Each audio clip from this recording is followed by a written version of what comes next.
ফাজিল মোহে মোহে তর্ক করে। তোর ভাই আমার সামনে জীবনে কথা কইছে নি, তোর ভাই তো আমার সামনে কথা কওয়ার সাহস পায় নাই। তোর ভাইয়ের বিচার করছে আমি সব সময়। আমি 3টা-4টা বউ পালি, তীরের মতন সোজা হয়ে চলে, আমার দেখলে থর থরাইয়া কাঁপে। বউ হইলো বান্দরের মতন, এডিরে পিড়াই রাখতে হয়। তোর নামে যদি আর কোনোদিন বিচার উনি না পারানোর ধরে তোর পেটি কেটে ফেললাম। তোর চিন্তা এলাকার মানুষ ঘুমাই তারা না। বালা হয়ে যাস কইতাছি।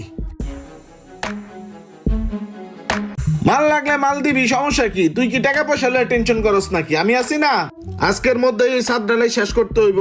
তোর একটা কামের কথা কইলেই বেটা তুই অবহেলা করস।